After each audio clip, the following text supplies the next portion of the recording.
Hello, and welcome to Belonging Songs. It's the podcast that brings you a brand new original song with each episode, and then we talk about how that song was created.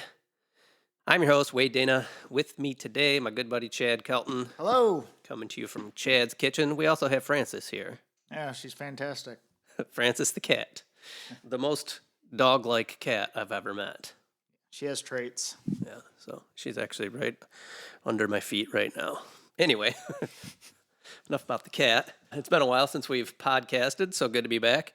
This song that we're going to talk about today is called Swamp Crystals. It is one of our band songs that Brad and Chad and I and our friend Matt play together when we get together and jam on, Friday, Saturday nights. This episode was supposed to be out much sooner, but we had some technical difficulties one night when I was trying to get the bass recorded. Brad, Chad, and myself recorded this song live in my basement together. So the performances you're going to hear from the three of us are a live performance. Like, we just recorded it at the same time. It is what it is. Mm-hmm. But because Matt couldn't make it that night, needed to get his bass. And I don't know, a few weeks ago, we got together over here to jam. And our friend Todd was in town. Yes. Listeners know Todd from previous seasons. And he came over, we did a little jam session, but I also brought my old computer to ambush Matt to have him record the bass. Corner him sometimes. Yeah, it's really hard to wrangle everybody and get this stuff done. So I was like, well, a good opportunity. I'll take my old computer, which hooks up to my interface that's over here at Chad's. It's the B rig. It's getting a little shaky reliability-wise, but it hasn't given us any problems up until the other night. And really, it was my fault. So what happened was, end of practice, or end of the jam session, I'm like, all right, Matt, let's record the bass for this and another song that we recorded at the same time. And I had everything hooked up to the computer and realized, oh no, the interface isn't on. So I went to plug it in, but didn't realize that the interface power button was engaged. So as soon as I plugged it in, it just shorted the computer out completely. And it would not start back up. And then it took, a couple weeks to be able to get Matt over to my house to record the bass. So yeah, this episode was supposed to come out a little while ago. I know it's been quite a while since our last episode, which was Garage Sale. Chad, you weren't on that episode when we were at the pool? Correct. So yeah, the last episode we were poolside and swimming, and now we're coming to you from the beginning of October here in Michigan, and fall has hit. Yes. Chad just mentioned that he has furnace on this morning. Oh shit! Yep, the cat just touched me. So yeah, it's spooky season. It's cold. It's been a while, but here we are. We're going to talk about this song. Like I said, we recorded this down in my basement together as a band, so I didn't do much in the way of, no overdubs or anything for the three of us, just the bass. I did do, a little bit of editing on Sour Notes on Brad and mine, guitar, and maybe just a little timing stuff, like tightening our guitars to your performance. And we were able to do that because we isolated your drums. Correct. Meaning, even though we were playing live, and this is something we've talked about before, Brad and I were playing through amp simulators going straight into my recording console, into the computer, so you couldn't hear our guitars other than in the headphones. So that gives me the freedom to, move our performance around, and it doesn't affect yours. Whereas if we were playing all together in the room with amps blaring and everything, if I wanted to move, say, my performance to match yours, I couldn't really do that because Correct. I'd have to move everything together, if that makes any sense. So yeah, I recorded through my recording console, and when I recorded Matt, I also recorded him through my recording console just to, give that same flavor, which is such a minute thing that I'm sure it isn't noticeable, but I just figured, yeah, why not? So I mentioned this song is called Swamp Crystals, so it's an instrumental that we jam out. And if I'm remembering correctly, I think this was the first song of this new, we say new group, but it's been 5 years. But I think this was the first one that we came up with together after we got back to playing. Yes, I believe it was. I think this was back when we were set up in the little room. Yeah, so we were set up in Chad's basically spare bedroom. I don't even know if I don't think Matt was even coming around at the beginning. I don't think so either. And I was thinking about that on the way here. Well, first I was like, I think this is the first one. And then I was wondering, like, okay, so we had one song. What were we doing for like the rest of the time? When We we spent a were lot of time on that one song. right, we played a bunch of times. I think we spent some time trying to remember old songs Yeah, and then, here and there, and that got kind of old. And then, the next few came pretty fast. yeah, it probably forced us to like, okay, we need Yeah, we we need need a to couple move other things to on. play Move on. And, instead of this one song. but no, I think this was the first one. We didn't stay back there in the corner too long before we started playing out in the living room instead. Yeah. And that helped a lot. And I think that's kind of when Matt had room. Right. And so that thinking about that led me to thinking about the name, which is something we've touched on in all the instrumental episodes about how the names are just basically nonsense unless the song was influenced by like some lyrical content, which our previous episode this season, Heart Attack, did. Like it originated from a set of lyrics and stuff that Brad and I were kind of working on, but that kind of fell by the wayside, and then the song just retained the name Heart Attack. Did this one? No, this one didn't. Okay. But what got me thinking about it was like, oh, I don't think Matt was there when we started. So I think down the line, at some point, we had recorded down in my basement, like a multi-track thing or whatever. And I went through the session and chopped up all the songs and put them in a Dropbox folder because Matt wanted to have them so he could he didn't know all the songs yet, so he could listen to them and get familiar with them. And I think at that point, because none of them had names, I just went through and arbitrarily, as I was taking it out of the session to drop in the folder, would have to name it something so it wasn't number 1, number 2, and this one, whatever came to mind. That sounds about right. Yeah. That's what Swamp Most of them Crystals. end up. Yeah. The sound does kind of influence that a bit. You just get a mental picture. I'm like, okay, this sounds swampy, right? Okay. And there's delay on it, and sometimes people call delays crystals, so I think that's how that happened. Anything you want to mention about this tune before we listen to it? Not particularly, just like you said, this was one of our first ones when we came back and started really writing music again from the Uzi and Harnol Slin projects that were more predominant when you started the podcast.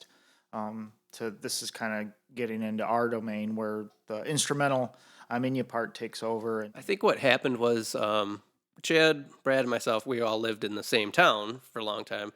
Then I moved a few towns over. We kind of stopped playing because at my house was the practice area. That's where we got together and played. So when I moved, my new home didn't have an area to do that. Now I have the basement that I built, but before that was just an unfinished space and we couldn't really be down there. And my recording setup and stuff was just in a spare bedroom. Mm-hmm. And I live in town, so it's we couldn't be just jamming there. So there was that period of time after I moved where we weren't really playing together. I don't think you even lived here yet. Yeah, you didn't even live in this house yet. So once you moved back and moved into this house, then we had a place again. Mm-hmm. And that's when we started playing these. Whereas before, we were doing the Skeleton Luns project, which was me, the Harnol Slin, and Uzi Royal songs that we would play live. Yeah, and then this one, like I said, was one of the first ones. We've yammered about it for a bit. This is done, so there's no demo. I did mention those previous recordings, but really that would just be a crappier version of what you're going to hear. So it's not like the songs evolved from a demo, and kind of like our typical singer-songwriter things kind of do. They'll change. This one has pretty much been the song the whole time. We wrote it and we play it, and it is what it is. So it's been recorded. It's been mixed. Actually, just finished mixing this last night. Mm-hmm. So let's give this a listen, and then we'll talk about it a little more. Okay. Swamp Crystals.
All right.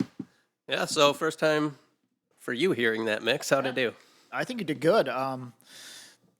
Kudos to Brad and you on your guitar parts. I liked your panning. So for the listeners, I am panned left. Brad is panned to the right. See, I was going to say, well, since Brad's not here, we could talk about how shitty his guitar part was, but I guess We you just could. gave him props. So Well, doesn't mean you have to. But yeah, and I could definitely pick out your panning.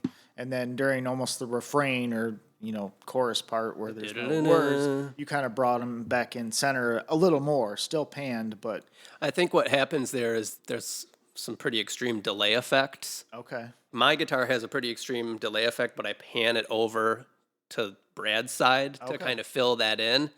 And I think what that does is make it kind of all seem a little more full there. Yeah. So it might give you that effect that Yeah. it's It just sounded more in front yeah. than off to the sides. And I thought that filled out nicely. I definitely like what you did. I thought it sounded full and good as far as mix and master. Yeah, I had mentioned this, I think, on the last one, the Heart Attack, how easy it is to mix these songs because we've been playing them for so long, Right. and I'm not doing a ton of crazy panning and stuff because I'm just like trying to capture kind of That's the where way we that we stand in hear the it, right? room. Exactly, yeah. Yeah. So when we're here at Chad's house jamming, Brad's over to my right, I'm to the left, so that's how I panned it because I'm like, actually, it's opposite for you, so it's probably reversed. It is. That's all right. But since we're doing the drums in audience perspective, Correct. that makes sense. You're on the left, he's on the right. Yeah. But yeah, I think it turned out good. And like I said, that's just the three of us playing live performance. The only little tiny edits I would have done. There was one on Brad's guitar that I think I mentioned to you the other night where I was editing Matt's bass. So after he recorded it, I typically will go through the whole bass track, and I really want to tighten up the bass, especially to you, to the drums. Like when his bass hits, I want it to be hitting right when your kick drum's hitting, where that happens, just to really tighten up the rhythm section. But I was listening through and spending a lot of time just on bass and drums, and then I brought all the other stuff back in. I'm like, there's a part in the middle there. I'm like, this sounds horrible. Like, what is going on? Like, and I thought it was the bass because I was focusing on the bass, and I'm like, these notes are wrong. And I had tuning programs open. I'm like, I don't know. It looks in tune. I had my bass out trying to like play it, and I'm like, it seems like the right note, but maybe it's not. And it was just like clashing. And then I listened to my guitar. I'm like, no, it's not that. I mean, I played it perfectly. And there's only one left. And it was Brad. And it was this part where he does this little slide, and he would hit it. He hit it a couple times, and it sounded normal, but there was a bunch of them where he didn't. So I had to do some copy and paste of the good ones in those spots because it was really clashing and sounding off. But it took me a while to figure out what it was. Let's see what else we What do you got talk about. So for like, we want to get a little technical here.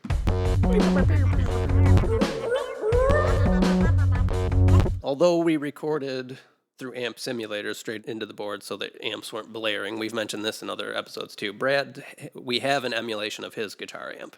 His guitar amp, which is sitting over there in the corner of your living room. I have an emulation, a plug-in of that exact amp. Sounds pretty close. Brad has it as well. He uses it when he records all his songs, so that's his sound. We've touched on that before. I don't have one that emulates my specific amplifier. There's some that are close, but since it's right there when I mix it down in the studio, it's really easy for me to just reamp. So what that means is I send my recorded signal after I get all my edits and everything done how I want it, and I send it out to my amplifier and re-record it with the microphones I want. So I did that for this song. So that way I'm able to really dial in how I want it coming out of my amp. Right. It's a nice clean signal. And I just do that, reamp it, record it back in. When I do that, there's a little delay in the track, so I have to like really zoom in on my reamped signal that I've recorded and then grab it and nudge it over just a little bit to the left. You could do the entire thing though. Yeah. So there's just that little bit of delay from sending it out to the amplifier and then the microphone picking it up, sending it back, and recording it into the computer. There's like a tiny little... Probably milliseconds. Yeah, it's small, but it does end up becoming a little noticeable. Right. So that's something I have to do is nudge it. And what I'll usually do actually is create a tone before the guitar starts playing with a signal generator. So it'll be like beep, and that'll go out to the amp and it'll get recorded because that's a nice big strong solid wave that you can that I see. can line up with the one that's pre-recorded. Gotcha. Because sometimes, the first guitar hit might not be strong, or like you might not get a really solid wave to line up. So that's a little trick I use to realign it, if that makes any sense.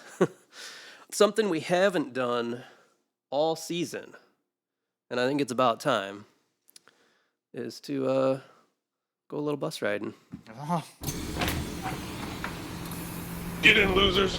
We're doing bus stuff.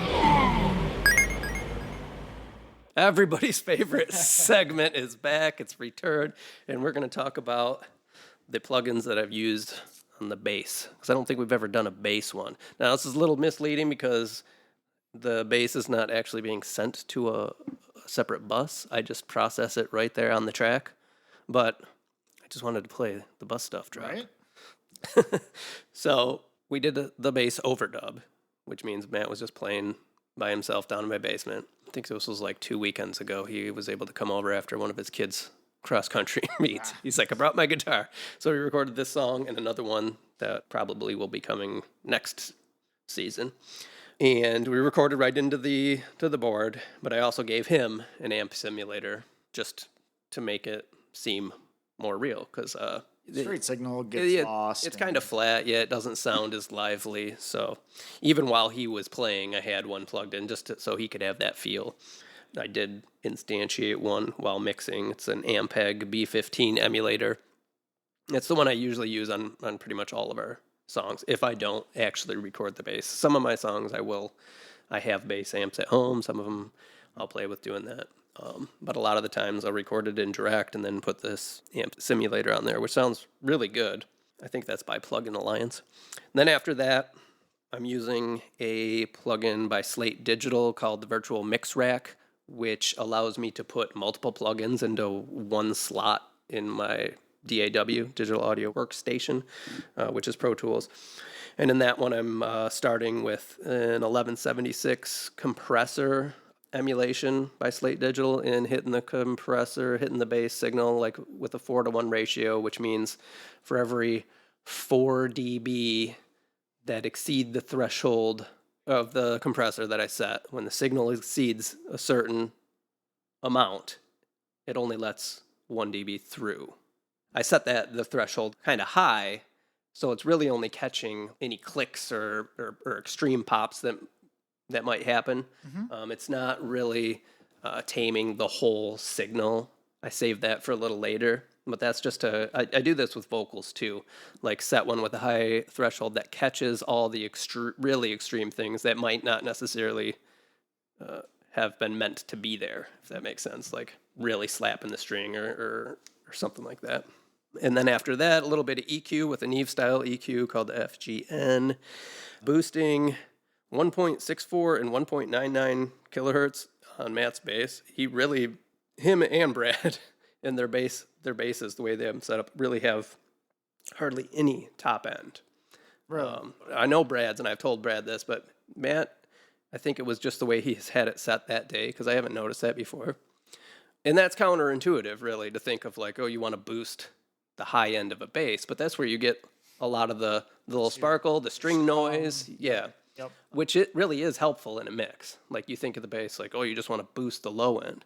Mm-hmm. Well, yeah, but you also want that finger noise or pick noise sometimes, or just something to let you know that something's playing. Otherwise, it's just like muffled, boom, boom, boom, right? It brings out the accent of the note. Yeah. So I really had to boost some of that on his, and like I said, with Brad's bass, always have to do it. I think he needs a new pickup, where I think Matt just maybe had his tone down for that song. After that, I'm hitting another compressor inside this virtual mix rack called the Distressor, which is an emulation of a very popular recording studio compressor. It's really ubiquitous. It has the big white knobs. If you're familiar with audio gear at all, you would recognize the distressor. So I'm hitting that with a lower ratio than the first one. And this one is to like tame the dynamics and kind of give more of an even performance throughout. So that's a 2-to-1 ratio on that. And then after that plugin, there's one called by Soundtoys called the Decapitator, and that's for adding distortion. So I added some fuzz, kind of overdrive distortion to his bass, which typically will just help the bass kind of cut through the mix a little better and give distinction to the notes, especially with a lack of the top end like he had. Like it was really important to do that. Otherwise, like I said, it just kind of sounds, you can feel it, but you almost can't hear it and pick out the notes. Doesn't Matt say that? You should just be able to He feel bass. actually does, doesn't he? You don't have to hear it. You just need to feel it. Yep. So yeah, there we go. Everybody's favorite segment, bus riding. As we were listening to this, there's the one section in the song where, it gets heavy after that intro. And then we get into the part where it's like, bam, now. I remember having some issues with that originally because that one pickup note comes back so fast. Yeah. It just took some getting used to. It wasn't just a regular accented note, but It's just one of those things that got the hang I of where do you wanted that cause some issues at first. just a little getting used to. That's all. I'm like, no, I want it like this. Thing. Yeah, and once you made it clear, then it's easier to try. It wasn't this song, but it was in that bedroom when we first. So it must have been one of the earlier songs. It's what is it? It's the one of Brad's first one that we wrote. Dun, dun, dun, dun, dun, dun, dun, dun, dun. Anyway, I'm drawing a blank. there's that part that you and I were really fighting with. It was like one of the funniest things that's happened to me writing a song, because like I thought I was trying to get across one point. This is how it should be, and you're trying to like, no, this is how it should be, and we just kept playing it, but both playing it wrong, and Brad's just looking at us like we're idiots, and it went on for quite a while till we realized we were not talking about the same thing. It usually does. Is that called Lab? No, that's not Lab Escape. Anyway, whatever. We'll talk about that when we get there. But we'll just have to remember it. yeah, just being back in the in that room, and then that part in this song where it's dun dun dun dun dun dun dun dun, like that pickup note comes back so quick. Yeah. That at first it's not a natural thing, but it's just one of those quirky parts of the song that I know we had to work out for a bit. That's what reminded me of the other song. When they work, though, they're nice little hooks. Yeah. There. Yep. Let's see, what else do I have written down here? I think that is everything I wanted to cover. Well, let's see, I did cut Brad's guitar out for the very intro, just because I think we had recorded a longer intro, and We did, and I noticed that when I was listening to it as well, that I thought, wow, did we really need to stick that one in front? Yeah, this is a song, like, when we play live, it doesn't necessarily have a set one. No, like, we just kind of, somebody will noodle. start playing and noodle Noodle. it for a while. So I did the one in this where it's like, I come in first for a measure, and then Brad comes in. Right. Which I just, just for arrangement purposes, thought was a good touch to add to this. Oh, one other thing I did. If you notice, I had mentioned that delay that I panned over from my guitar over to the right, to Brad's side. In the intro, you'll hear it kind of doing some weird stuff, and that's me playing with like the filter on the plug-in. Yeah, I heard where it's it. going, and the only way I was able to get that to happen in Pro Tools was to like record the actual signal of the delay onto its own track. Okay. So normally I just, like when we're playing it in a room, I have my delay pedal, right? And if I'm playing and I grab the pedal, the controls, and twist it while we're playing, it'll do some crazy stuff. But I can't always do that because I'm playing. Yeah. So, but I like the sound of that, and I like it for this song. So I tried to emulate that with the plugin, and it would do it while I was playing it and manipulating it and not recording it. That would happen. But as soon as you hit record or automate that info to make it do that, it wouldn't for whatever reason. I don't know. It's like a glitch. So I had to like create a whole new track, send just the delay to that track and record it, A wet signal. and then pan that over. So for that very first, the whole first section before the guitar gets big, there's an extra audio track of just delay panned over to the right. It blended in good. Yeah, which I thought gives it some extra depth. Yeah. That's it. All right. So that's Swamp Crystals. Another one down. Another one down. I think so we got 2 of our new songs done this season. So Swamp Crystals and Heart Attack. We've got another one recorded that we did the same day. Which one is that? Genovese. Okay. Yep. And it goes bang, bang, bang, bang, bang, bang. Yeah. That one I remember. And what I think we did one other older one, instrumental, Dark Black this season. So I was hoping to get more of those done, but we'll get there. There's plenty to do. Probably ready to do some Green Man Yep. pretty soon. Actually, I was thinking about that on the way over Yeah. because obviously I came over to Chad's house to record this podcast, but I was like, we probably could have recorded a song over at my house and done this, but oh well. Well, yeah, that's all right. Okay, listeners, we've been away for a while. It's been a while since we had an episode. We've got 2 more episodes after this to finish out this season. So I've got my ingredient song that I am working on. I was hoping to actually do some recording on it today, but obviously Brad and Patrick weren't available, and I would like to hopefully try and get some of their input if we can. And for the season finale, I'm really trying to get everybody on board. Hopefully stars will align and we'll be able to do that. So my plan is this episode clearly out now. You're listening to it. I would love to get the next 2 weeks with episodes. If I can't, for some reason, get the ingredient song done, maybe there won't be an episode next week, but then the following 2 weeks, there will be. So at any rate, the next 3 weeks, the season will be wrapped up. There's 2 more episodes coming. And yeah, that's my plan. Even if I have to record them on my own. Oh, no. We'll entice them with food and So, puppies and yeah. And Francis. Francis. Francis, thanks for being here today. She's glad. So, listeners, thank you for joining us today, and we'll be back shortly with a new episode. I forgot to mention the end part where you... Go ahead, we're still rolling. I did like that, too. I just... That little thing you did at the end where... And all I do on that is during that part, I've got like my overdrive pedal that I usually use and my fuzz pedal going at the same time. Right. I'll just turn the fuzz pedal off, so then it's just the overdrive one going, and then for that, then I turn the fuzz back on to get that big. Yep. No, part. I noticed that. That is probably the only Little thing extra. that evolved from originally. I don't think I did that originally when we first started playing for a while. That's something I think, I don't know, in the past year or so I started doing. No, and we'll continue to add little things that we feel add to the song Yeah, without just- changing the structure. Yeah, I mean, after you play them for so long, you just Yeah. kind of get... Well, there's a funny thing we'll be talking about on the Genovese episode where we rolled in to record, and I'm like, I keep hearing this new part, and then we spent like half an hour messing with it and didn't even make it in, because we're like, wait, what are we doing? Like, we've been playing this for years, let's just record it. You know, if Oh, we can squeeze this in there. yeah. But it And it probably will ended up become being part a- of the song now, because it's just one of those inside jokes. There was that a funny one of Brad's songs when we played in Skeleton Luns. I think it was Big Heat, the song was called. Brad just screwed it up one time playing, like no big deal.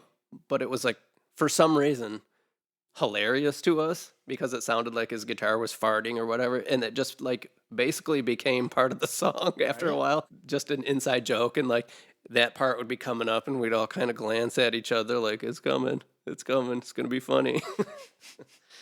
But, you know, only something we would do at practice, but when we would play it live, we wouldn't necessarily do it, but we'd still kind of give each other a glance during that part and kind of laugh to ourselves. Yeah, like you said, I mean, the songs, after you play them for so long, you either get bored or you just start to hear new things. And anyway, let's get out of here.